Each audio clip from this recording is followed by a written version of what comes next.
Coming up on Mount Hermeneutics, how is it that we can watch the same series of events play out and see the same set of facts, yet end up in different positions? Are these positions totally predictable based on political affiliations or social influence? Whether it's the death and resurrection of Jesus Christ or Renee Good being shot by an ICE agent, we all have the same info, yet we come to vastly different conclusions. Is it simply a case of mimetic morality versus rationally grounded morality? Or maybe it's something else. But we're going to talk about all that and maybe a little bit more.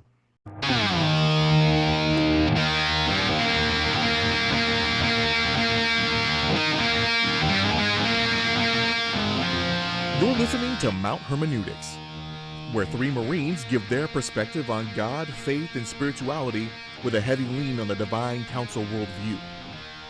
This is not your grandma's Sunday school, nor is it always for the Christian faint of heart. Nothing about who we are or what we say make us experts. But you better believe we'll have a take, and perhaps it won't suck. Are you left-handed? I am permanently now, but Oh, I sorry. I'm here for diversity purposes, maybe. Dre's our diversity hire. We had to That's check that box. Non-Trinitarian, not because I'm a Negro. So, so keep it right here. Remember that Mount Hermeneutics is free and available on all podcast platforms, including YouTube, simply by searching for Mount Hermeneutics. So if you're watching the video right now, you're on YouTube. So when you're on YouTube, we want you to hit the notification bell, hit the subscribe button, share the show with all of your friends. If it's your first time with us, I'm Andre, that's Matt, that's Brian. Fellas, what's happening? Hey, Matt. Hey, Dre. Boys, what's going on? What's good? Just watching the world burn, man. It's not bad. It's not that bad. We've had worse. I'm enjoying the warmth of the fire. I think this is just a nice The little warmth of collectivism. It's a nice little bonfire. Enjoying the warmth of collectivism. It's all good.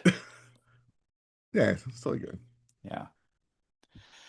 Yeah. Good weekend. So it's been a minute. So for the listeners, we had some challenges that caused us to kind of get out of sequence and get delayed in getting a couple of the shows out. So everything's good. It's all better now. I actually almost melted half of my computer editing an episode. That was a whole thing. Wow. Yeah, long story short, I was having challenges exporting our show to video, and I started trying to troubleshoot it. And one of the obvious steps was to change the driver on my graphics card. And when I did, my graphics card stopped registering. And point of reference, we're talking about somewhere between an $800 to $1,500 graphics card that I was going to have to replace. So that was a problem. And I thought I'd lost a couple of shows in the process because I couldn't get them to render.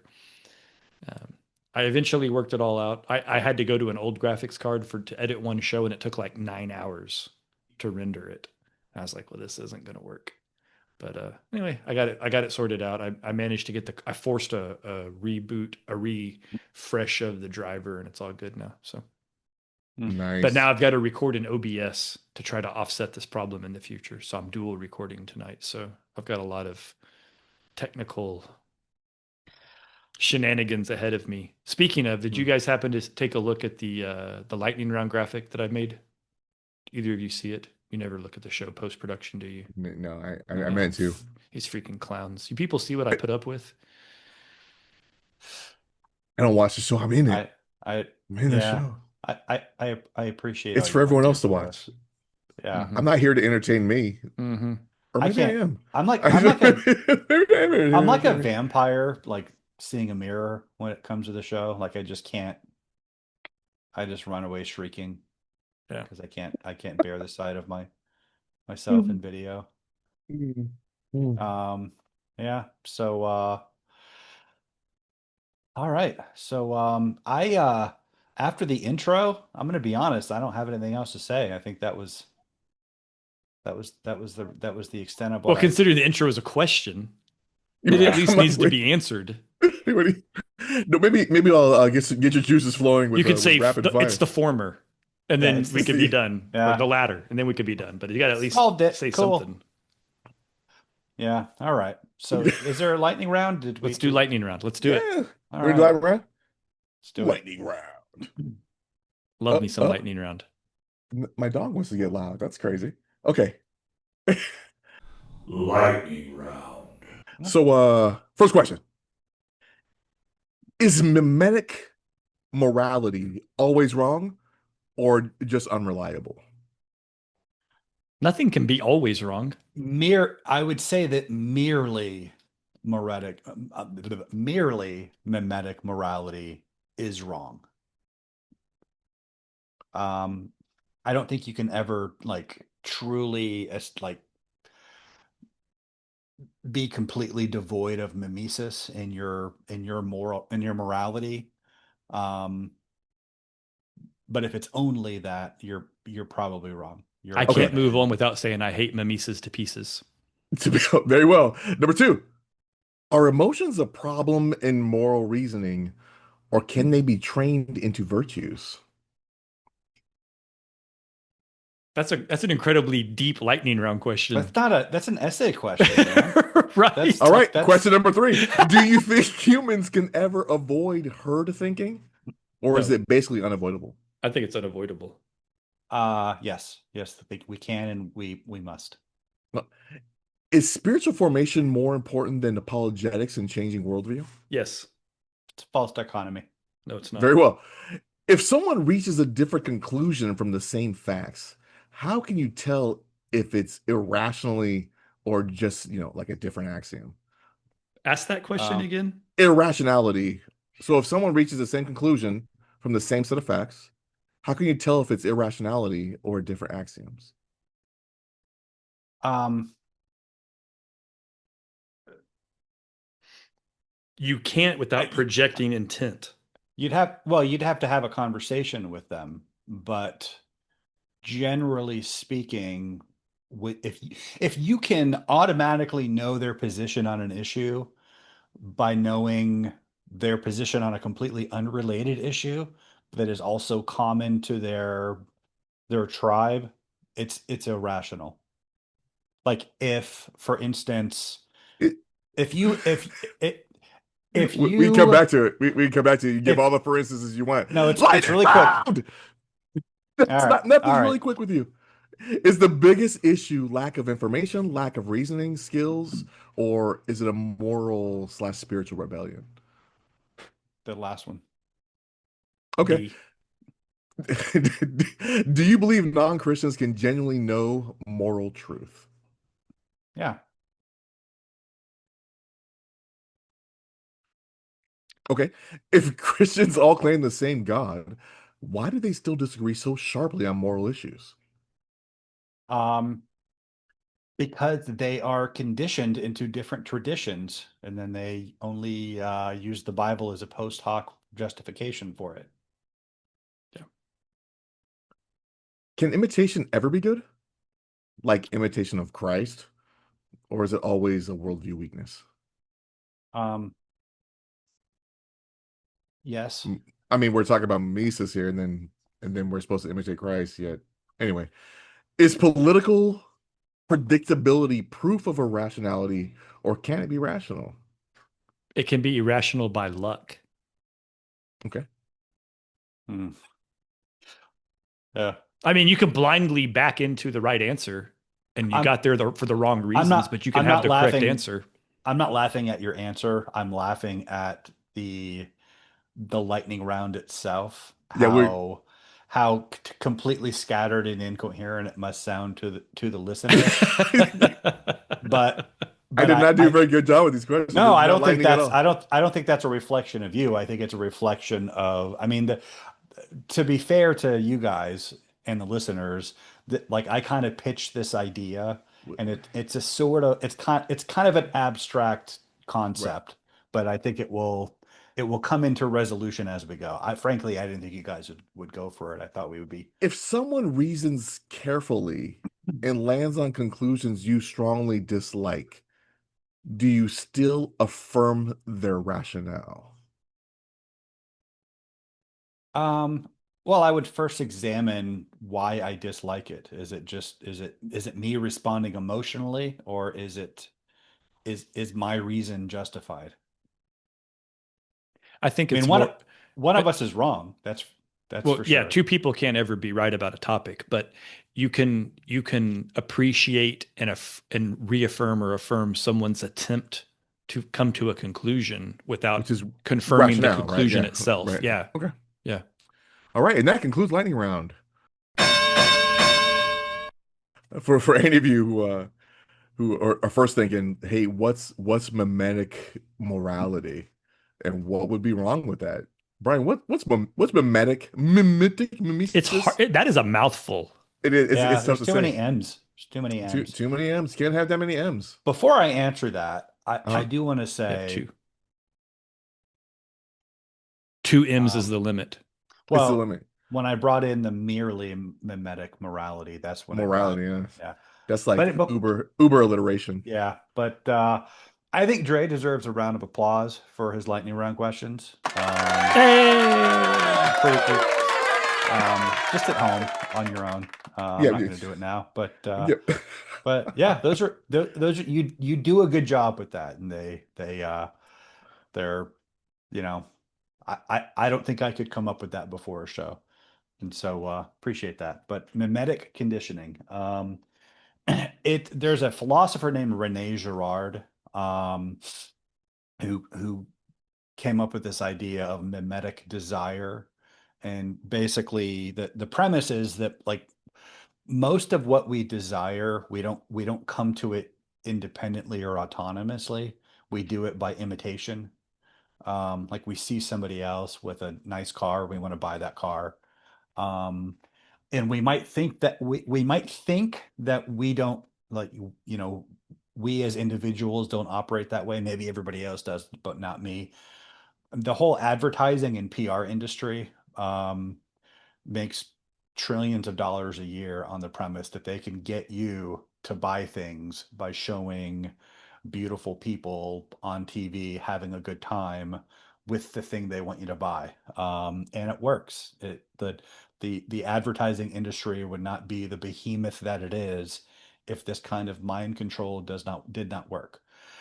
Um, Can I let me interject something, Brian? Just from okay. a language point of view, for anybody that's still struggling and saying that we're making up words, it would be easier to back up and say the word we all know is mimic has the Right. same shares the same root, right? So Right, right, what right. mimetic morality essentially says getting your ideas from other people, you're mimicking, right? Yeah, Like that's I mean, just Right. I just wanted to clarify that one little bit before you carry on because somebody's still listening going, I'm still hung up on these words you guys are making up and I don't know what we're talking about. So that's all it means when you hear mimetic morality. yeah, just Which is imitation. really why in my open when I talked about predictability and seeing the same facts, does it depend on, your political affiliation, or does it have to do with your social environment, Mhm. right? So you kind of learn a lot of things from your parents, from your top five friends, from where you went to school, to what job you have and who sits next to you in the cubicle, or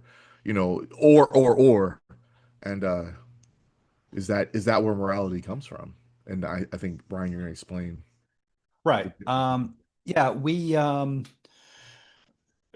by default, we're not like humans are not really rational. Like we don't build our worldview and our values and our belief systems up from rationally observed first principles. Um, we tend to just sort of passively absorb the attitudes and yeah, really just the attitudes from the people around us, from the people we see on TV. And we kind of reflect that back into the world. Like if you're watching a TV show and all of the good looking, likable, sympathetic characters are shown valuing a certain social position or taking a certain political view, and then the ugly, loudmouth, obnoxious, unsympathetic characters take a different view. You internalize, but like people don't really. They don't typically watch that kind of thing critically, uh, observing what's going on. They kind of passively internalize it, and then you kind of imitate that as you go out into the world, and that's how we're conditioned into our morality by default. And like if you're not aware of this, I mean, I think most people are aware that that's happening, but I don't know that we commonly give a lot of thought to the fact that it's happening to us. Um, but that's kind of why, like, you can predict, say, 6 months ago, somebody who was opposed to Trump's immigration policies. For whatever reason, they think that we should have open borders and let the entire population of the third world migrate here, with no limiting principle on that. You can pretty much guess where they stand on the Renee Good shooting. Like, they can watch the same video, um, but it seems like their mind is already made up. Like, it, with a few anecdotal exceptions, the vast majority of people who, whatever their opinion is on the shooting, you can reasonably guess what their opinion is on the Trump administration in general. There's no rational connectivity between that. There's nothing about having a particular political worldview that says, um, I believe X, Y, and Z about globalism and immigration and monetary policy and food stamps. Therefore, that ICE agent was wrong to shoot her. Therefore, you know what was in the mind of each person to understand exactly what was going on in that situation. But somehow people always come to the same conclusion. I'm kind of getting ahead of myself though. But, like, do you think, have I adequately explained mimetic conditioning? I think so. Yeah. Um, so I mean, yeah, it's that it's as simple as, you know, you can take it into another more simple example. When you're watching sports, it's pretty normal for you could have a room full of 10 fans, five of one team and five of the other, and every single penalty, you're going to get an absolute down the line response in the room. That's a bad call. That these guys over here, that's a bad call. These guys are like, what are you talking about? That was pass interference, clearly. And these guys are like, no, it wasn't. He had a right to the ball and blah, blah, blah. I mean, you see this in everything. It's actually astonishing how much it happens. In the sports world, we call it being a homer, right? Like you're going to tend to just always favor your team's situation as it relates to the mm, rules and those kinds of things. Politically, we see it. Religiously, we see it, right? Um, I mean, I know that's where we're going to go with the conversation, but whether something. So we use this term a lot on the show, exegesis and eisegesis, um, and just to simplify the two terms. Exegesis means reading the words for how they're written, and eisegesis means when you bring an idea to the reading and then you're putting those thoughts in there. yeah, But to And it's not simplify. Jesus. Yeah, to, Jesus, it's yeah, Yeah, yeah, it's G Jesus. E I G E I Gesis, S I So S. like yeah, But outside of Jesus or inside yeah. of Jesus? But I would Because I'm with offer. Jesus, but bro. but to simplify it more, the X of exegesis means out of, like in the Exodus. You're So taking right, which to the me words are feels coming, backwards, by the way. yeah, the Right. words are coming out of the Right. text. But instead of they're coming from Eisegesis, out of the text into it, yeah, which is why I for a long time I struggled with the two. But I would yeah, offer that a person's opinion of whether you're conducting exo or iso has to do with your worldview coming to the words. Like everybody who believes they've read what they've read in the Bible, everybody believes that they're doing exegesis when oftentimes they're doing eisegesis, right? But the opinion of which one you're doing has to do with what you're bringing, what you're already bringing to the reading. Like, and I think it's a tough conversation because, you know, even amongst the three of us, we've had this spirited conversation of like, come on, you're bringing that into it. Well, it's like, well, I had to bring something to it. I didn't learn to read by reading the Bible, right? Like you had Right. to For have a sure. worldview well, created before you were taught to read, or as you're learning to read. And then as you're learning to read and interpret, you can't not have a worldview that you're bringing with you. well, Yeah, but I don't I think it makes you're making it sound like eisegesis is inevitable and impossible to avoid. I don't I think it's more simple to fall into than theologians want to make it seem. um I think an Than what you're example, trying to make it seem. well, Bias is a human condition, right? sure, yeah. But let me give an example of like probably a prime example of eisegesis, like popularly conducted eisegesis that people think they're doing exegesis. Um, John 14, when Jesus says, "In my Father's house are many rooms," like or "In my Father's house are many mansions," or however it's translated. I go there to prepare a place for you. This is whenever I point out to people that the Bible doesn't knows nothing about humans going to heaven as disembodied spirits in the afterlife. Like that's the number one verse they'll whip out. Uh-huh. Oh yeah. Well, what about this verse? It says right here. Um, they think that plainly means they think it's beyond obvious that when Jesus says, "In my Father's house are many rooms, I go there to prepare a place for you, and if I go and prepare a place for you, I will take you to be with me where I am." Well, that has to mean heaven, of course. But notice it doesn't say that anywhere. It doesn't, like, he doesn't say you are going to heaven as a disembodied spirit. They just presuppose that because that's the paradigm you come to the Bible with, that's what it must be talking about. But if you zoom out and consider, well, what does my father's house mean? What does the Greek mean when he says in my father's house are many dwelling places? Um, what what does that mean elsewhere? Well, my father's house is the temple. The Greek for dwelling place is Meno, which appears elsewhere to refer to the dwelling place of God in the Holy of Holies. Um, Taken in the context of the entire gospel and of that section, he's basically telling them that the Holy Spirit is going to dwell within them as the new temple. Jesus is going to the Father to be That's the a high lot of dwelling priest. places. Yeah. In his my Father's house are many dwelling It places. may or may not be 1.5 million billion in China. It's, it's a bit of a detour, um, but yeah, that's a good place to put me off because I would have kept going. But I mean, personally, I think that's a pretty good example. Everybody Well, thinks they're reading what the scripture sure. says, but they only got that because they brought it with them. But anyway, um, you were saying, Matt, about the or Dre, you were about to Oh say no, something. I was just trying to, move the conversation along and say that, we do this and it has to do with what you're bringing with you, right? And I think from a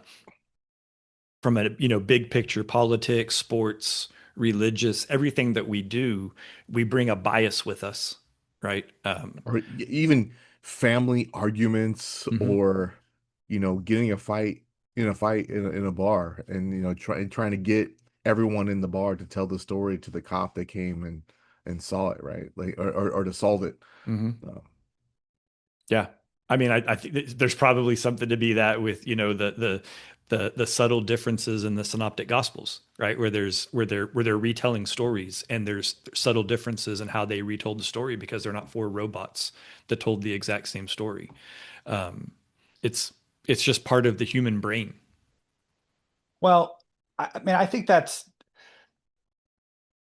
remembering differences of detail, like forming memories differently. It's one thing, but we're talking about it from the other direction. Like That's we right. fair. we're, all, we're, That's we're fair. actually seeing actual facts, That's like fair. it's written down. We're all reading the same book, Yeah, that's right? fair. Like, Yeah.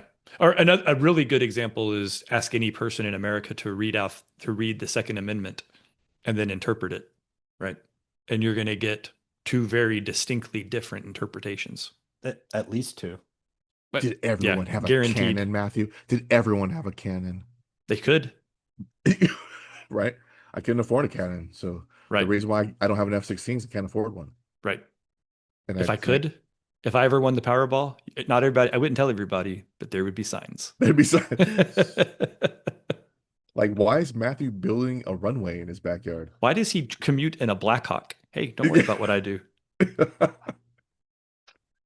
Yeah, so Uh, we all have biases, but more than that, we tend to get our biases by imitation of other people. Absolutely. Um, and but so, what if who I'm imitating is totally righteous, dude, Well, that was and why who you're imitating is that was trash? why I answered the way I did during lightning round. Is you can just coincidentally have been mimicking a correct person, right? I guess the follow-on question is, does that make you righteous or does that make you lucky?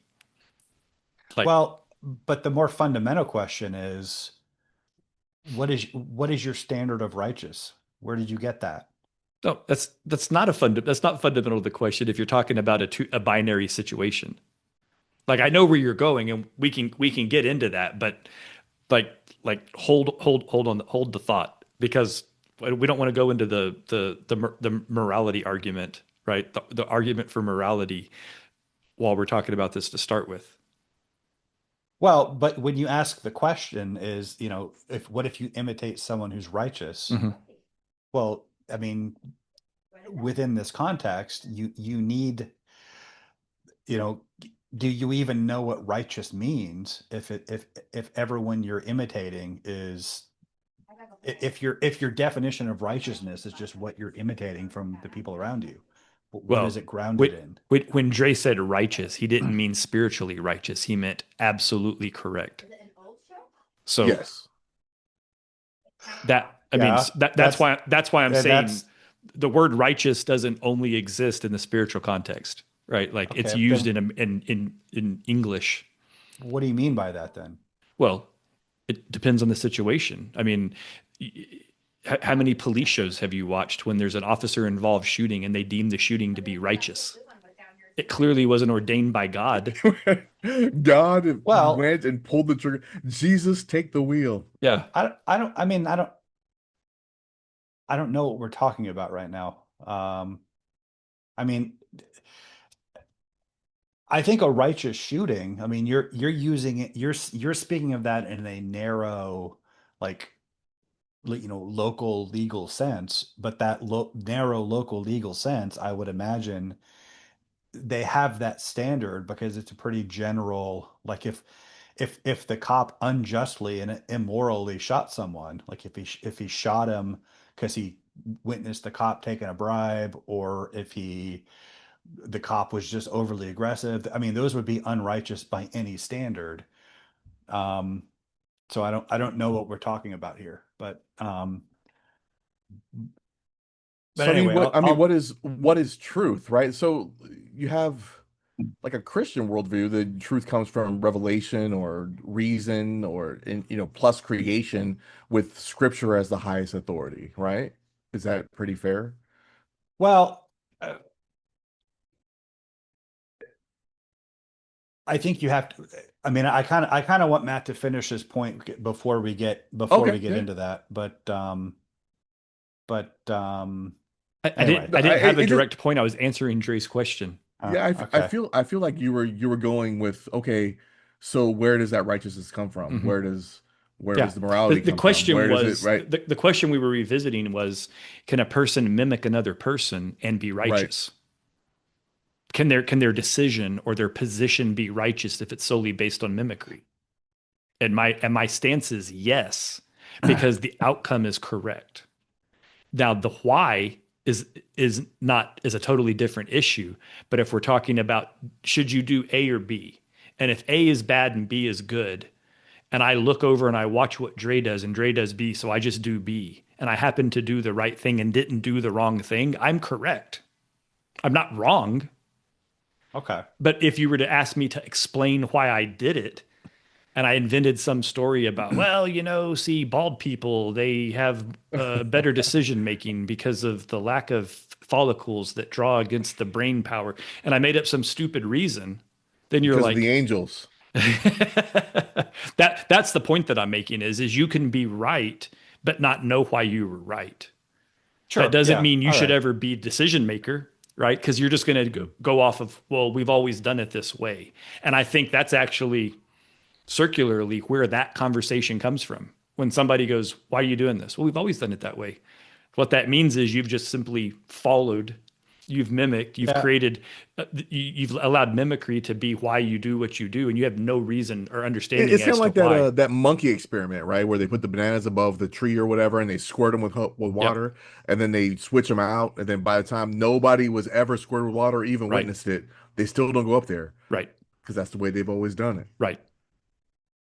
Yeah. To the monkeys, it's bad to go up to get the Yeah, banana, but none of them could explain why. Of right. course, none of the other But ones could either. But apes yeah. together strong. Maybe maybe if I explain my sure, bigger picture reasoning here, it'll clarify some of this stuff because I feel like we're getting into territory where it might be a bit confusing for the listeners who might not. because we're talking past each other in real time anyway. Yeah. Go ahead. Yeah.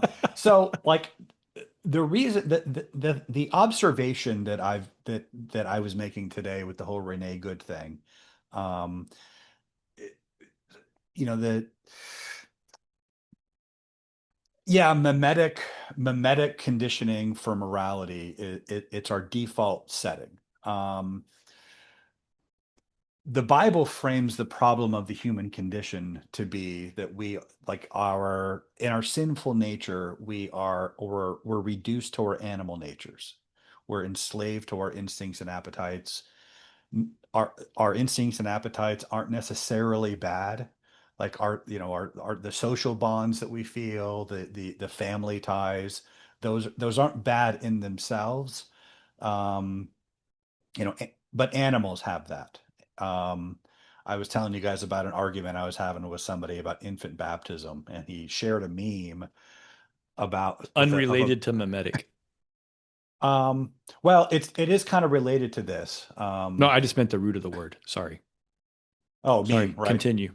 No, it meme is related to Oh, it is, mimetic. isn't it? Because you're using the picture of the other thing. Okay, my bad. Yeah. I was But trying to make a joke and I tied it and back you together. and you made a very educational remark Yep. about the etymology of Yeah. memes. So thanks, Matt. Um, but I didn't mean that as condescendingly as it sounded. But yeah, so the meme had an AI baby, like a super cutesy up, just gloriously adorable baby getting some water splash in his face. And the caption of the meme was you know, love precedes knowledge, and Hmm. an infant doesn't know his parents intellectually, but he loves and trusts them. And this is all a justification for infant baptism and transferring that trust a baby has for his parents to God and essentially sacralizing it and using that to making that qualify as faith, which I find to be appalling and abominable, for reasons that I was clear about in the internet discussion. But the point that I made in that discussion was that like this parent child bonding, animals have that. Crocodiles have that with their young. Hyenas and wolves and howler monkeys, and these are basic animal attachments. They're obviously not bad, but you can't exalt them to divine status. You can't the day a baby can repent of its sins is when you can baptize it, according to the Bible, because faith has to precede that. Because a baby doesn't trust their parents anyway. They depend on them. And that's a very, very different thing. They learn trust through what feels or seems like a good dependency. Even bad dependencies, they're still dependent and they still trust. You know, every child will tell you my dad's the biggest, strongest dude there ever was because they don't know any different or any better. Yeah, But I do and think the other way, the fact that you would care and nurture for your child, that is divine. That is like the father. You are mimicking the father when you love your child. You don't know the child, right? You just love them In and fact, you oftentimes you find out your kids are little shitheads. right? You're like, damn it. And I love that thing. Damn it. And I still do. Animals have And the still same will. instincts. Sure. Um, So, you don't have to be made in the image of God to have that, and having that is no indication that you are made in the image of God. That's just an image. That's just an indication that you're a mammal. Um, but what so that's the Bible frames the human condition to be that in our fallen state, this that's the highest nature we have, and because we are made in the image of God, we have to transcend our higher nature. That just being enslaved to our animal nature keeps us keeps us enslaved to sin, um ultimately no better than animals. And so God gives us a new nature so that we can transcend our lower nature and live according to his higher nature.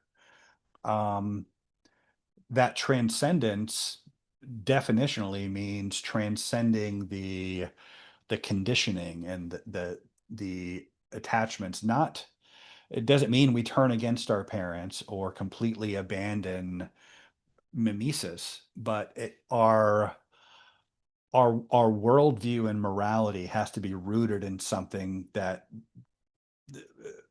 more permanent and solid and grounded, something eternal. um, Reason, rationality, these are our higher nature.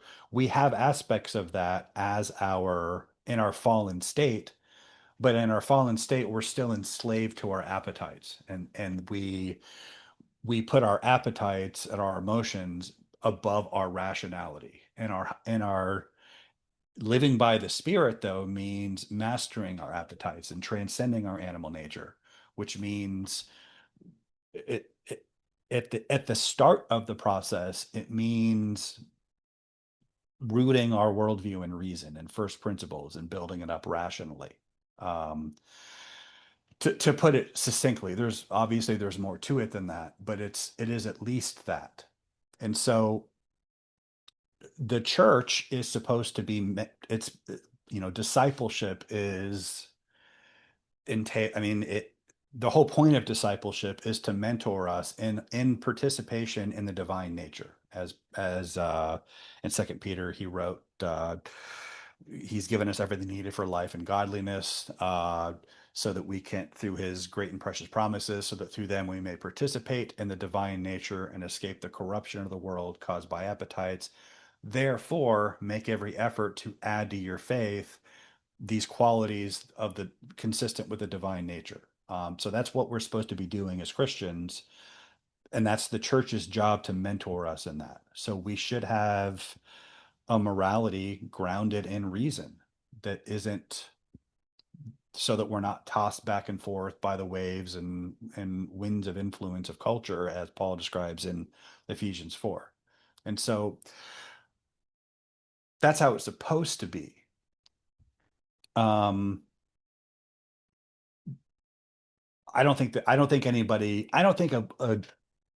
I don't think anybody could seriously argue that the church is doing that. The church predominantly relies on indoctrination, the same kind of mimetic morality that Renee Good had, that convinced her that blocking ICE agents was the pinnacle of righteousness.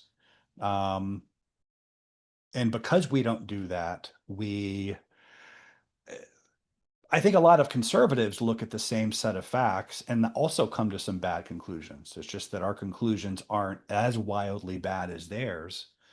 Um, but conservatives will often insist that they know for a fact that Renee Good was trying to kill that ICE agent.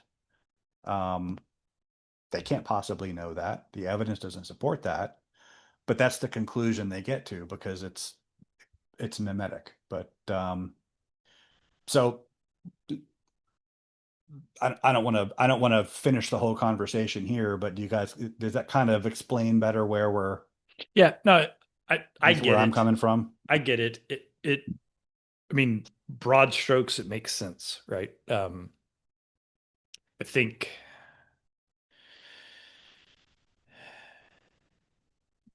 in our show conversation in our chat, I had made you had said something subtly. You said it just not as fleshed out, and I responded like, I don't think that's true, but I want to have the conversation. I think your explanation makes a little more sense. Um, I would, I do struggle a little bit. I guess struggle is not the right word. I guess a little bit of pushback in that you made it sound in this last part that you just said, based on the Second Peter portion, the arete, which we've talked about a handful of times. When you finish saying that, it could be taken as if that is the point, that is the goal, that's the purpose of the church. And I feel like that moves into the question that Dre asked during Lightning Round about what was the actual question?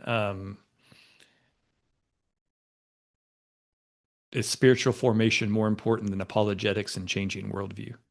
Right. And Brian, your response was that's a false dichotomy. I get why you said it, and I don't want to litigate whether it's a false dichotomy or not. But simply put, the purpose of the church is to bring about the kingdom of God, right? Like that's like the super 100,000 million foot view. And then we get into what that means and how you do that, right? And you're going to argue, well, you do that by doing all the things that Peter said.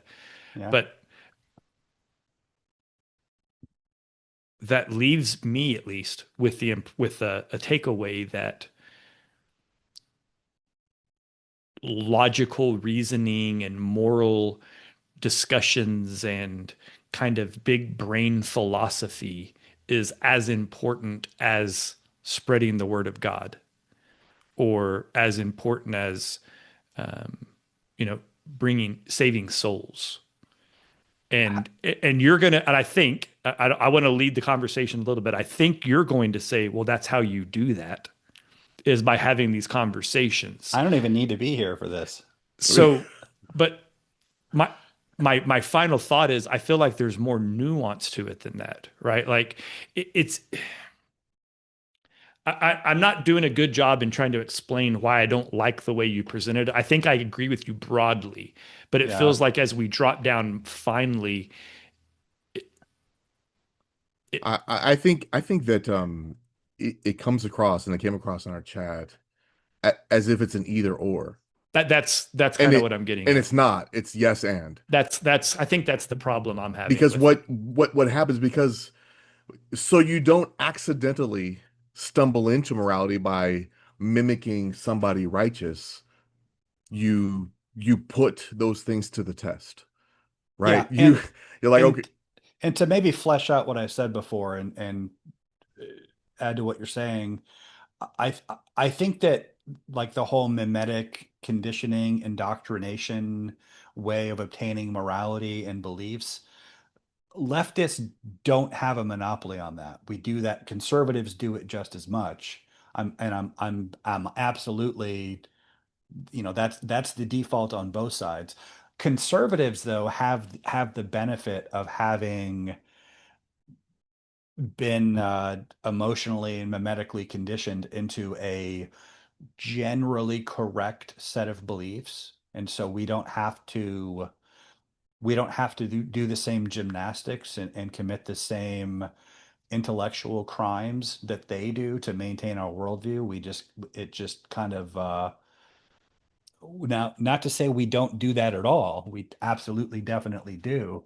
But when the left is defending, men can be women and women can be men, and so we should castrate little kids if they come home if at 4 years old they say that they're the opposite sex. You have to do a lot of intellectual gymnastics to maintain that belief system. You have to create this entirely different paradigm of thought about what gender is versus sex, and cast all these word spells to create this whole simulacra of gender thinking to get there. Whereas conservatives, reality has a conservative bias. So so it's not quite as dangerous when conservatives do it. but the problem with it though is that as the entire world gets more and more mad and the Overton window flies ever Mad in the British sense, not in the less than happy sense. right in the insane sense, as the Overton window flies to the left, um, Christians and conservatives and Christians in particular just aren't equipped to make the case for Yeah. I mean, why our worldview is true. broad strokes, I agree with what you said, and you're agreeing now with what I said earlier about you can do the right thing and not know why, right? Like that's part of the problem. That's as much a problem as anything, is to be doing the correct thing, but not be able to articulate why you're doing it or to help other people see it the right way, right? Because if you say to use you shouldn't castrate kids chemically or physically, and somebody goes, well, why not? And if your answer is because God, it's not a very good answer, right? It's a correct answer in the most ignorant, you know, caveman levels of thinking, but it doesn't do anything to help the person on the other side of this coin understand why they should change their worldview, Yeah. right? Well, I mean, it I think you just go secular on them, right? Like, hey, truth comes primarily from reason plus science with evidence and what is measurable. All those mental gymnastics that you were making, show me how that's measurable. Show me where science proves that. Where's the evidence for that? And why is your reasoning this? Is it just on the whim of what a child said? I mean, that's the point of Johnny the Walrus, right? Like, he said well, he's a walrus. and But and you can go secular on something like that in a debate over policy like where rational people are listening to both sides and voting on it. The problem is secularism itself is what's lending itself to right, this because secularism is what tells you what morality is, right? If it's often relative, or it's done through culture or the time, or is it utilitarian? Is it all about just harm reduction, or is it based on consent or autonomy, when nature is kind of rooted in you know God and God's character. um So how do we bring this back around? So we kind of tiptoed on what this means biblically. I think we've kind of gone more down into the rabbit hole of progressivism again. But I mean, Sure, I think there's let's I get out of think there. there's a point to bring this back to uh, to theology uh, in our chat. I'd made the comment. It doesn't matter the genesis of it, but just for the listeners, when we kept talking about worldview, and I made the comment, I was like, your worldview matters because the way you read the Bible, your worldview that you bring to the Bible matters, right? And I said, look at what we focus our show so much on, the divine counsel worldview, right? We've talked about this a handful of times amongst the three of us, that once you kind of open your eyes to the connections between Psalm 82 and the Tower of Babel and the Nephilim and the fall and the flood and all of these connective points, you start reading the Bible differently. When you hit an interesting, odd kind of throwaway phrase in the book of Daniel, where Daniel was approached by an angel who says, sorry, I was late. I was held up fighting this prince. And Prince Michael had to come and help me out. But now we beat that guy, and now I'm here to help you out. Right. the Prince of Persia, who was not like a human monarch, Right. But that's my point is yeah. to a person who hasn't understood the divine council worldview, you just read that as some royalty. There's some young son of a king who was fighting another son of a king, and here we are. Well, the reality is those were angels and demons. That was, whether that was warfare happening on our realm or in a heavenly realm is a secondary conversation. But there was absolutely supernatural things being Yeah. described in that paragraph that I didn't read the first time I came across that entry, but after understanding the terminology and the concepts, I was like, whoa, there was some there's some wild stuff going on here. Yeah, and That's this just is super casually just dropped at Daniel's feet, by the way. And then they move on with no explanation. yeah, and this isn't just like an academic um pursuit. It's not this isn't good just for reading and understanding the Bible in the context of our churches and Bible studies. This explains the world that we live in. Um when Jesus ascended, he told his disciples, all authority in heaven and on earth has been given to me. Therefore, go and make disciples of all nations, baptizing them in the name of the Father, the Son, and the Holy Spirit, and teaching them to obey everything I have commanded you. And surely I'm with you always to the very end of the age. We read that, that's known as the Great Commission. We reread it as a command to, go and preach the gospel and plant churches and stuff. And it is that, but the broader context is that these divine beings, the prince of like the Prince of Persia, the Prince of Greece, the gods of the divine council, they, according to this worldview, they rule over the nations. The entire point of the church is to go out and win the nations back to Jesus Christ. Baptizing them in the name of the Father, the Son, and the Holy Spirit means taking their loyalty to these false gods, or these lesser gods, these created beings who are being called gods, taking their loyalty from them and giving it back to Yahweh, their creator, through Jesus Christ. And it really is a literal ongoing war. And when you understand that, and you read the past 2000 years of history, or really all of history, through that lens, things make a lot more sense. And you understand, like, why is the Western world tearing itself apart right now? Why is there so much moral confusion? Well, largely because the church isn't, we're asleep at the wheel. We're not fighting that war anymore. We're Were not we even. ever? I think we went off the rails. I think we went off the rails pretty early on, actually. Like, you've heard my explanation for Islam. Hmm. Um, well, just the listeners might not be aware. I'll make it quick. Um, but it's certainly relevant. Um, when Jesus was tempted in the wilderness, the devil took him to a high place, showed him all the kingdoms of the world and their splendor, and said, These are mine. I can give them to anyone I want. I'll give them to you if you bow down and worship me." Of course, Jesus refused. Get away from me, Satan. It is written, "You shall worship the Lord your God and serve him only." I don't think that the devil was saying, "Give me this gesture of just bow down as a gesture, and I'll give them to you." He meant, become my disciple. Do things my way.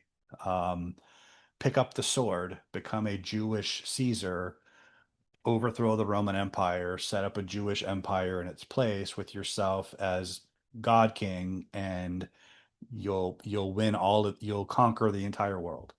Um, as in, do it the way every empire, but every king before you has done it, which is coercion by threat of violence, government. And the law of Moses was predicated on that. You do what the law says because there's a sword pointed at you. Um, so it's less about personal faith and conviction and more about just being born into a system of laws. So the church spread by persuading people that Christianity was true, getting them to join voluntarily, and you can. I've collected all the verses from Acts that illustrate this. It's on I have it on a couple of blogs, and when you read them all in succession, it makes a pretty compelling case for what I'm saying. They spread the gospel and won believers by persuading, by arguing, by debating, by making the case, by convincing, by proving. Saul grew more and more powerful and baffled the Jews living in Damascus by proving that Jesus is the Messiah. Um, so appealing, what we would call apologetics. They just called it, that's what they understood evangelism to be. And the whole point is to get people to join because they believe it's true and merits their faith. And Christianity spread pretty well this way for the first 300 years. But then when Constantine became a Christian, he didn't make Christianity mandatory under law. I know I said I was going to make this quick, but I'm about three-quarters done. No one ever Um, believed you. well, that's liberating. Thank you. Basically, when Emperor Theodosius made Christianity mandatory, if you live in his empire, you have to be a Christian. Other religions were outlawed. Um, that was and the church went along with this. Not There were some church fathers who denounced it, but overall, like it was there wasn't really significant resistance. This was the church effectively giving in to the temptation that Jesus rejected in the wilderness to bow down to bow down to the devil and adopt his methods and use coercion to advance the supposed kingdom of God. When the church did that, and we see all of these scenes in the Bible of the divine council when Satan presents himself before God and he makes his accusations against Job, and what happens in this heavenly council meeting determines what happens on earth. And Satan brings his accusations against humanity, and if he has a case, god God grants him something along the lines of what he's asking. When the church did that in the fourth century, I think the devil approached God and said, if your people can take up the sword, then I should have my own church that spreads by the sword. And that's where Islam came from. That's why it's such a essentially a counterfeit, mirror opposite version of Christianity, that in Christianity spreads by the sword against the teachings of its founder. Islam spreads by the sword because that's what Muhammad taught and modeled. Muslims who want to conquer us are just being good Muslims, and that's clear from the Quran and from the Hadiths, and most of all from Islamic history and our own history. Um, and we're going to continue to lose that battle. Islam wiped out of the Christian world that existed when Muhammad was on the earth. Fully three-quarters of that has been consumed by Islam. Um, Christians should ask themselves, why did God allow that? Um, would he have allowed that if the church was being faithful to its calling? Um, and the question is rhetorical. Of course he wouldn't, but we're kind of seeing the same. We're in danger again because the church is not doing its job. We're not convincing people by persuasion, by teaching them why Christianity is true and how to ground their worldview and morality in rational principles that can be argued and defended, and where we can make the case to other people. We do it by indoctrination, and we can't compete with the rest of the indoctrination out there. So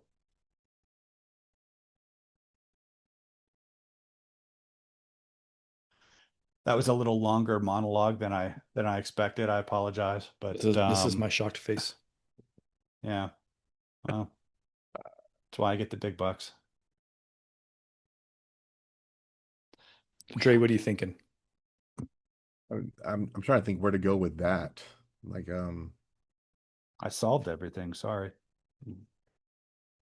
I mean, there's definitely. I mean, I've got two quick thoughts just to the last part that you said. One, um, your rhetorical question about would God have allowed if I don't think that. I think that's a leading. I don't know. I mean, leading question.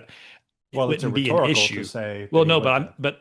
my answer isn't, yeah, if the church I was don't. doing the right thing, God would have insulated us from it. I think if Right. we were doing the right thing, we would have been self-insulated, right? That's what I think too. We We would have chosen the right. yeah, I was having lunch with my pastor the other day, and I made the comment to him, and he was like, "I'd never thought of that. I really like that." I said, I think the reason that, in the biblical time, God moved through miracles and things happened and waters parted and bushes burned and all this kind of stuff, right? And we don't see those things happen today. And I said, my simple view on that is because God's ability to conduct miracles now comes from the Holy Spirit, which is in us. And so miracles come from men. They don't come from God directly, from a divine hand in the sense that the Bible described them. Um, Well, and I but think that that, go ahead. but that was always the case, though. What do you mean that was always the case? Are we going to have another conversation about the Holy Spirit didn't indwell within man and I before the mean, Pentecost? you two white people can say Holy Spirit all you want to, but It's I the say Holy Holy Ghost. Ghost. Little inside joke there. but So, but but Brian, my point is simply it wouldn't have required, this overtly divine intervention to protect us from the spread of Islam if we were being correct. We would self-protect, right? Like the protection would have been built in, right? Which we could argue like it's I the same I thing. And I actually think I agree with you, but I'm not. But I'm even though I'm not entirely sure what that means. I think you do. I'm sure you do because I'm correct. Just follow along. Just Just copy me. imitate You'll be you. fine. Yeah, you'll be fine. Just Yeah, yeah. this is the okay. story of morality. You can follow along with me in your book. You will know it is time to turn the page when you hear the chimes ring like this. Dude, So let's that was a begin that then. was a Wayback Machine thing Yeah, right but there. yeah. So So with all of that said, you both answered yes to the question, do you believe non-Christians can genuinely know moral truth? um yes, I think that I think humans know moral truth by default. Um the the argument for morality is very often presented as you have to believe in God in order to be moral. If people don't believe in God, they're going to run around just raping and murdering and doing whatever they want. That's actually a reversal of the argument for morality as you find it in the Bible. In Romans 2:14 and 15, Paul said that like he was making he started talking about the Jews and the benefits of the law and live and what it means to live by the law and all that stuff. And he said, when Gentiles who do by nature things required by the law show that the requirements of the law are written in their hearts, their conscience is accusing, sometimes even defending them. I think I butchered that. When Gentiles who do not have the law do by nature things required by the law, they are a law for themselves, showing that the requirements of the law are written in their hearts. Their conscience is accusing, sometimes defending them. And what he's saying basically is that non-Christians, non-believers, they know they automatically know these categories of right and wrong. They know that they are accountable to a moral authority outside of themselves, um, just intuitively. I mean, I actually do think that's conditioned into people. The morality that we're talking about is socially constructed, but it's predicated on like obvious observations. Um, the fact that they have that moral compass already, that itself should tell them that God exists and that they are accountable to him.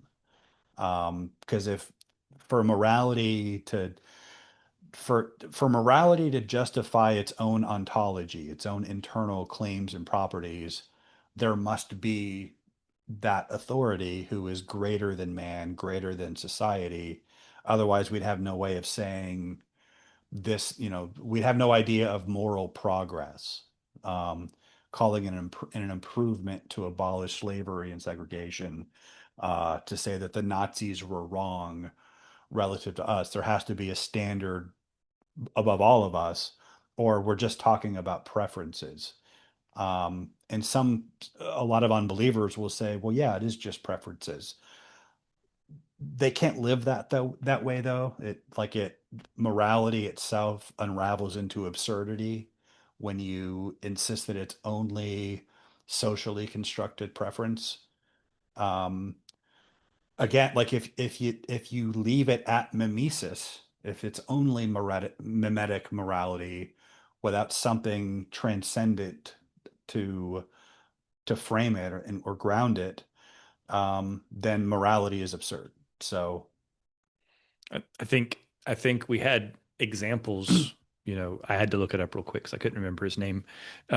Cyrus the Great is kind of Persia. considered to have written one of the first basic human rights statements, right? Or the Cyrus Cylinder.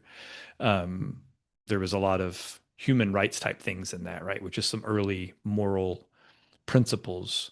And Cyrus certainly wasn't a Christian, but I think without getting into the wizard duel of you know the argument for morality, I think the easiest way to kind of simplify it is I think we're born with a inclination towards morality, right? I don't think we're born with all of it. I think we intuitively understand the idea that there has to be a moral compass. Then it becomes a question of, well, who is the compass? What is the compass? From where do we gain this and all those kinds of things. But I think there's probably been a few instances where morality, or at least inklings of morality, were revealed as a revelation, right? Like, it's fair to think that individuals in different places could be given small pieces of the understanding that is needed to move closer towards God without it being the whole kit and caboodle at once. um, Anytime I say something like that and Brian gets quiet, just for the listeners, likely what's happening is he's trying to understand that if he agrees with me, did he just agree to a heresy? And so he's doing like a heresiological lookup in his brain before he responds to what I said. um, no, I'm looking at the internal logic of what you just said. Um, I, I don't, I'm not terribly concerned about heresies. I usually wind up avoiding them just Says the by, guy with the disavow button on his soundboard. no, I'm not worried about me agreeing with it. I already know that I'm not heretical in my thinking, but, um, so are you like, I'm trying to, but I am trying to understand the implications of what you're saying, um, before I say I agree with it or not. And I'm not sure I do. So, I'm not sure I do. Like I said, this is just off the cuff. um, I think we're absolutely programmed, fully moral and virtuous, and it's social conditioning that takes us away from that. Really. I think, yeah, I think that w- we do know what morality is. We do know what good and bad is, and I think we talk ourselves out of it. We lawyer ourselves due to our external appetites. yeah, I think I'm on board with Dre for that. Like the problem of the human condition is not that we don't know right from wrong. The problem is that we do know right from wrong if we're being honest with ourselves, but our appetites supersede our moral compass. And so Yes, we do what's Yeah. wrong. I mean, personify Now, that with the eating of the forbidden fruit, right? right. yeah, yeah, that's exactly like the problem is not that we lack the knowledge of good and evil. Um, Now, Paul also talks about how you know th God's existence is plain from nature because He's made it plain. God's existence and divine power and are plain from what He's created, so that men are without excuse. But men suppress the truth by their wickedness. We develop alternative worldviews. And I think the LGBTQ cult is a perfect example. Interestingly, Paul, Romans 1, it says that because they don't think the knowledge of God is worthwhile to retain, he gives them over to their depraved desires. And then he goes into detail defining what those desires are that they're given over to. But the unnatural sexual activity that Paul condemns, it's the result of having abandoned the knowledge of God. Um, Abandoning the knowledge of God means abandoning the daily conviction and acknowledgement that you are accountable to your creator for how you behave and how you live your life. When you no longer have that accountability and you only have your appetites to draw upon and you're given over to that, then that leads into excesses, and then they develop an entirely alternative moral system Well, that I think Dre's hit on that before when he made the comment many shows back that the idea of classic Satanism is kind of fake because Satan never said follow me or never says that to people. He says follow your own wants and desires, do what feels good, be hedonistic, right? Like that's kind of the telltale sign of the deceiver, of the evil one, right? Is just, hey, don't worry about it. Do whatever feels good. It'll be fine. Like surely you won't die, right? Like that kind of thing, to where it's like, don't worry about what's right and wrong. Do what you feels right to you, to be right, be honor your own personal truth, right? Like that kind of thing versus what you know to be right and wrong. Yeah, and I was thinking about like Gnosticism the other day. I feel like I dropped the ball in our Gnosticism episode I was because thinking that also. I dropped the ball in our Gnosticism episode. Yeah. I'm glad we agree on something. I Um, dropped the Gnostic ball in the Gnostic episode. it struck me that Gnosticism is basically Satanism. It's basically the serpent as the hero of the story. He's this Prometheus figure who liberates mankind from the imprisonment of being in God's presence. And then the Gnostic version, it's he gives them the fruit of the tree of knowledge. Period. It's not the knowledge of good and Yeah. evil. It's the tree of Well, I mean knowledge. that's to say that Gnostic has one source, one path, one thing that is Gnostic, and that is a very unfair. Well, but Uh, that's a pretty standard it's not, and I don't think core of we have it. time to talk about that. And Well, Jake, so don't but pick up your Gnostic it's really balls. not. Yeah, but it's Gentlemen, the really not. gentlemen, put but the Gnostic balls back but down. the point I'm making. I mean, narrative setting matters. And I think this is a full circle conversation, right? To what we were talking about your worldview. There's a funny it's a meme, but it's text.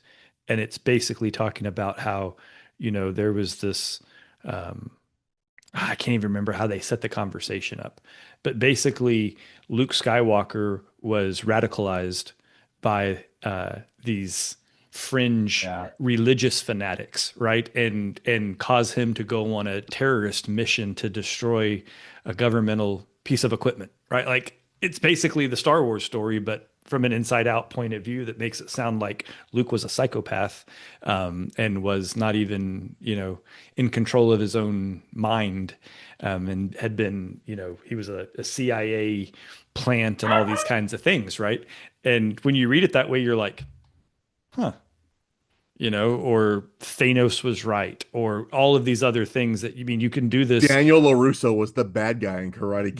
That's a great example of from Cobra Yeah. Kai, right? And by Yeah. the way, if you watch Cobra Kai first and then you went back and watched The Karate Kid, you'd be like, wait a minute. What a dick. Why was Daniel LaRusso hassling these kids? Like, I mean, Dude just wanted this to kid, reconcile with his this girlfriend. kid like had an abusive father and was just trying to date a cute chick, and this kid keeps pestering him, and then it gets his old man friend, that's a strange relationship, by the way, to come beat him up out of the blue. Like, what the heck is Yeah. going on? Beat him up and all his friends. Then he Yeah. had to go tell his sensei, yes, the old man would beat me up. Imagine that from Johnny's point of view, especially remembering that they were children. They were 16-year-old kids. It's funny because there was like a couple of YouTube videos that like told that tale before Cobra Kai ever came out, and it's like like producers saw that like Well, it was yes, it was it well was it was How I Met How Your I Met Your Mother. Mother. yeah, oh right yeah yeah Barney Stinson was like the guy that yeah started that. yeah I think that's the first time that that storyline started I that think way. I think you're right. Then the YouTube thing happened, and then and then Zapka actually had a cameo In on How I Met Your Mother. yeah Yeah. he's like you're the true Karate Kid. Yeah. Yeah, but I mean that's probably the best example, and it's it's current because Cobra Kai is a newer show. Um, so when there is no absolute as the moral as the referent for your moral mhm. compass, then you can just invent whatever moral Yep. framing you want. And with the back, to the particular Gnostic narrative that I was referencing, um, the the framing just moved the absolute back from Yahweh to the monad. Yahweh was depicted as the evil demiurge. So it's the same narrative as the Bible, but it just overlays more to set an authority over Yahweh that put him in rebellion against. But it's the bottom line is if you have a false absolute or no absolute, then your moral framing is going to be wrong. Um, You've got to stand for something or you'll fall for anything. so when leftists try to moralize at me, um, you know, I always challenge them on where, by what standard are you right? Like what is the, and they typically just sort of presuppose these ready-made, they were mimetically conditioned into their moral categories, so they typically don't understand the question, but and they also don't understand how absurd they sound trying to shame someone for not subscribing to their totally artificial morality that has no grounding Right. in Right. any Because, like we absolute. talked about earlier, they don't have a basis for understanding why they're right. They're just right because they were told this is the way to be. And then when you challenge them and they get frustrated, that's when they start screaming, well, you're just a racist, Nazi, all the, the slurs come out, right? Because that's how they win. Because that's what they've been taught. Because they don't have a true basis for their belief system. Yeah, it's crazy. And it's not even fundamentally a belief system. It's a bundle of attitudes. What's been conditioned are their attitudes No, I towards think things. I disagree with that Well, let me completely. It's well let it's me a finish my religion. let me finish my thought here. They like watching Will and Grace growing up. Like they have a bundle of attitudes conditioned into them. These are the sympathetic people that we like, and these are the bad people. And then ideas are attached as post hoc justifications of the attitudes, but the ideas themselves are kind of free floating. They're not if they're grounded in anything, it's in a totally invented framing. But deep down, it's a bundle of emotions. It's their limbic system that's been conditioned first and foremost, and the ideology is just kind of an afterthought to justify it. I mean, I think you could make that argument for so many things. I think you should. I think Well, that's to include religion broadly. I Okay. absolutely apply that to religion. I think that, I mean, the reason we like, Christmas, for instance, um, there's no rational connective tissue for Santa Claus as a way of celebrating the birth of the Messiah, but their limbic Score one system, for the Jehovah's Witnesses.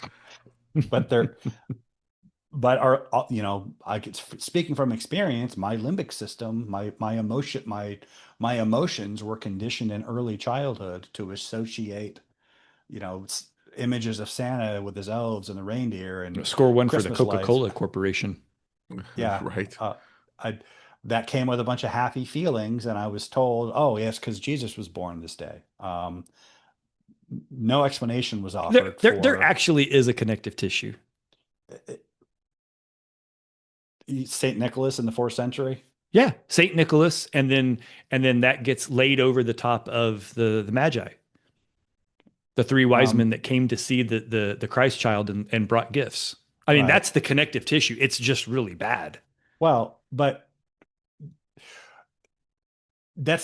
that's not that's exactly what I'm talking about when I say It's it's a forgotten connective tissue. well, it's That's I, I think that's an example of the post hoc ideological framing to justify the feelings.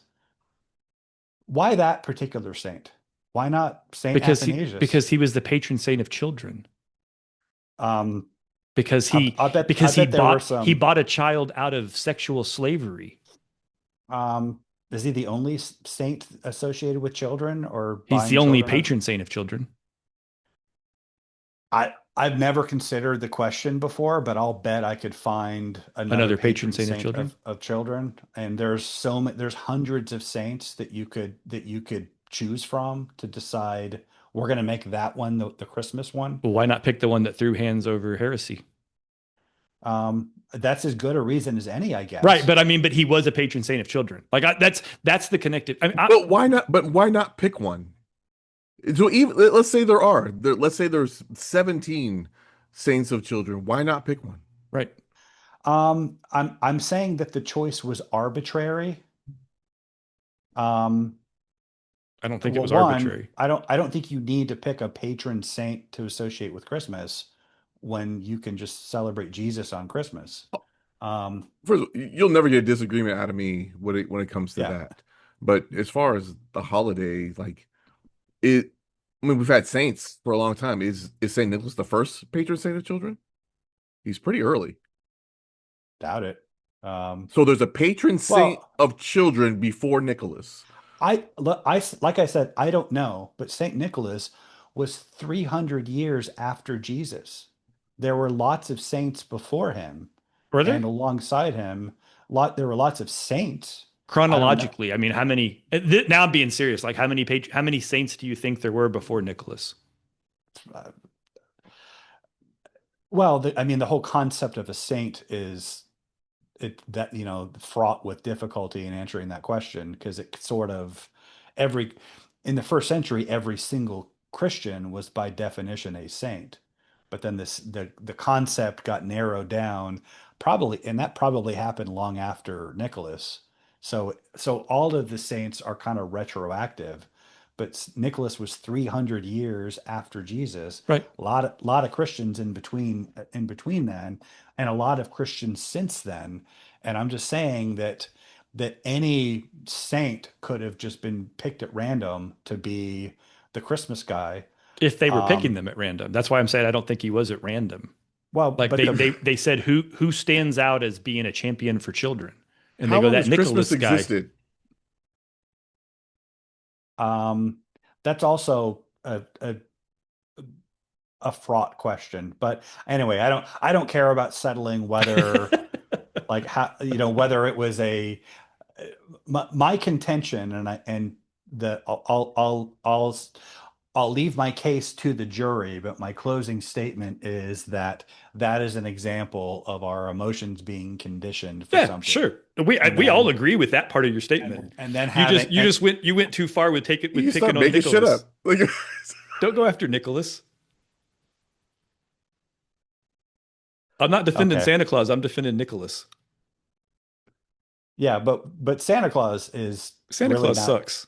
He's Odin, like Yeah, he's Santa Claus basically sucks. Odin. Yeah. But they but the people who want to keep Santa Claus as the mascot for Christmas.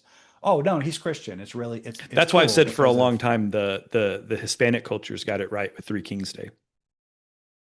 okay.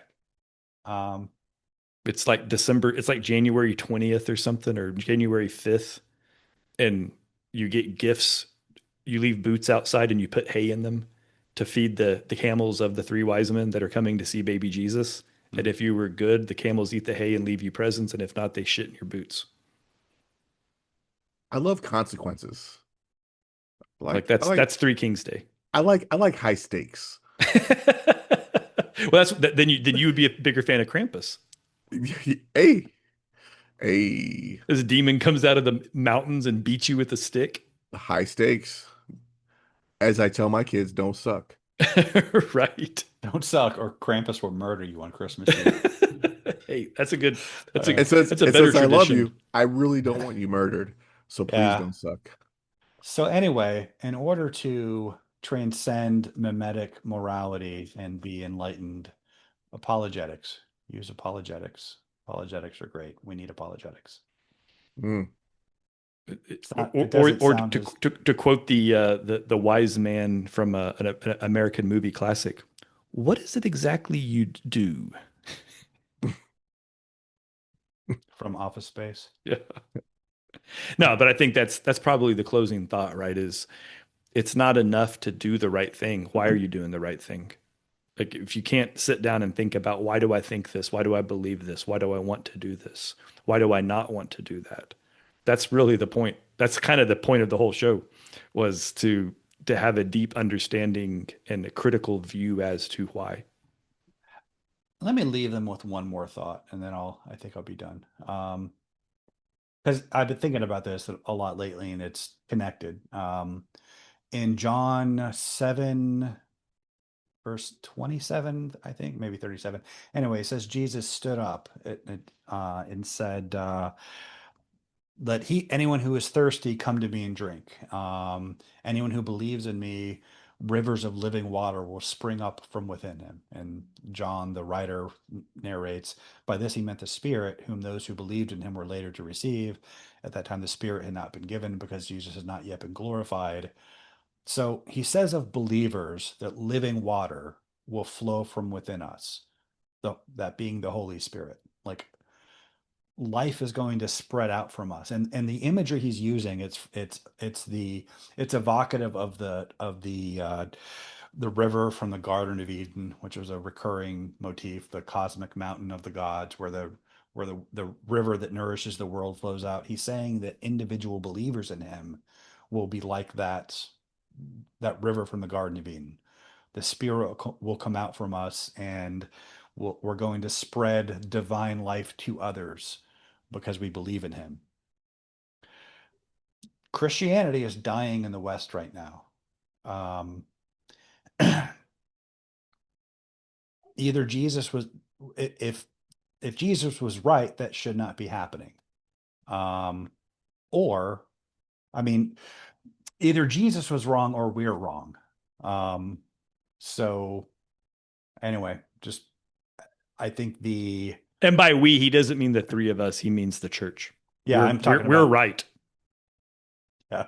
Well, not so Um, much me, but the- um, but yeah, when our when we're only making new Christians by indoctrination, by conditioning, uh, there's a connection there. So I'll just let people sit with that. So Trey, final thoughts? um, I think it's important to observe and listen to people with opposing views. And and I it's kind of like the meme world, how liberals don't really meme right wingers very well. The left can't meme. They can't meme because they don't actually understand what that side is doing, right? So, and I think the right has an advantage because every facet of society is left, so it's easy to observe. But if you're on a one-on-one conversation or some kind of blog or some kind of post, maybe just pause and think about why you're right and why you would say this and understand what it is that they're saying. Be slow to answer and don't just use whatever feelings got triggered because you read some post you seriously disagree with. Why do you disagree with it? What is it about it that triggered you? Go beyond the trigger and answer the question. And I think it will lend itself to more civil discourse, and it will also lead other people to find you more persuasive in your argument. And then your apologetics for whatever topic it is that you were saying will will be listened to better if you don't rattle off from the top of your heart and combine your heart and your brain and say something with substance. So be reasonable, not emotional. Sure. I think not only emotional and not only reasonable. I think there's a combo there that makes you human. Hmm. But yeah, I think maybe the the word you're looking for is like considerate in the big pitch sense, not considerate like, oh, would you like this? no, But I consider like mean, I'm trying to consider your perspective. I'm trying to that the concept of putting yourself in their headspace to try to understand where it is they're coming from so that you can understand how to reach common ground. Empathy. Empathy might be a good word. empathy's a Yeah. stupid word. So it Well, doesn't exist. because again, it gives a Right, connotation right, right, of right. Because yeah, because we're socially, conditioned to think that that word has a different yeah, type of yeah. meaning. It, Um, ironically, though, like, I mean, I think I don't I think if you lead with necessarily, emotion, you're doing it wrong. yeah, I don't necessarily agree with Charlie Kirk that empathy is bad. Um, I think empathy is good. I think fake empathy is bad. And it's always fascinating to me how the party of empathy is so absolutely unwilling To be empathetic. to even, like, they don't, not only will they not listen to the other side, they don't know there is another side. You Like, you know they what's don't. interesting? Oh, the they them character on Landman's last episode. That was great. The thing to me though it wasn't her views that bothered Their me. views. Sure, it wasn't their views. It was I'm just kidding. Please don't call it her was there. it was the fact that she wouldn't allow any other view. Right. We left zero space for any Well, compromise for so any. so Which is the textbook definition, hang or the on though. dictionary definition Hang on. of bigotry. So I actually have a point of view that the counselor was right. Oh, yeah. I was mad at the mom for. Nah, that was just funny. That was just Yeah, that was this is just what she does. comedic intervention, right? Yeah, but I like But I you think were the about to say counselor about could the have lent counselor. her tools to help. She is like, go fucking figure it out. Well, That's not right. that part was payback. Right. That was payback from the previous parts, and we're potentially talking around a show that probably not everybody that's listening has watched, but but I thought what the counselor, the way she gave her advice, she goes, so did you present a counter position? And Ainsley said no, because she was too mean about it, right? Like she got so blown out and defeated by the strangeness of the interaction that she hadn't stood up for herself. I mean, Now, she. it I don't. probably wasn't I going to don't go think it was. well. I didn't think it was going to go well at No, all. it Right. wasn't. Right. The fact that she ran out of the room when she came in meditating instead of coming up with a compromise, like, Right. hey, can we come up with a Yeah. time when I could do this meditation? Or to say, you will not have music in my room, or Yeah. you will not bring meat. And actually, I don't even want you wearing those leather shoes in my Yeah. room. Like, Yeah. It was all ridiculous. Yeah. there, It does seem to always be a one-way conversation, right? right. What are your pronouns? Oh, you don't believe in them? Well, that's because you're stupid. Yeah. Right. So it's like, oh, okay. Um, so my problem is when people just impose their worldview on you hmm with Well, and with that's what the no. left says about religion, right? About Christians. It is which is why you need apologetics. And they're not wrong about it. That's been my point all along, is that, when Christians when Christians want to indoctrinate you into believing, and if my beliefs are valid simply because I believe them so sincerely, well, that's what's good, sauce for the goose. if that's the criterion of validity for a belief is just sincerely held conviction, well, that works for anything. Hmm. And so, I mean, I kind of think they're following our lead. You mean And the big they, not the they on the TV They, show. not her right, or him, but the they. capital T they. Um, Yeah, no, I think the word that I keep coming back to, and I steal it from other religious podcasters and whatnot when we were bouncing around whether empathy or whatever. I think charity covers that in the sense that even amongst Christian scholars, there's oftentimes a lack of charity between them, right? I really get a kick out of watching some of the older, uh, well-known scholars that knew each other and had very different points of view, and they would get on stages together and just have the most amazingly warm conversations, knowing that they held wildly different theological points of view. Because at the end of the day, they were like, "Hey, we're on the same team. We It feels like we're not, but we are." And we need to not run each other into the ground and be nasty to each other. And we need to just, accept even, when you watch the Daily Wire shows where they're on the same show together, right? And you've got a Catholic, a Protestant, and a Jew. And it sounds like the setup to a joke, but that's who's on the TV show or on the podcast or on the episode, right? And we know that they have different points of view. Um, there's two uh, of you now, Dre. That is crazy. yeah. You're an Well, imposter. Get out of there. Get out of there, imposter. The call's coming from inside the house. that is very weird. Oh, now you're safe now. Your doppelganger left.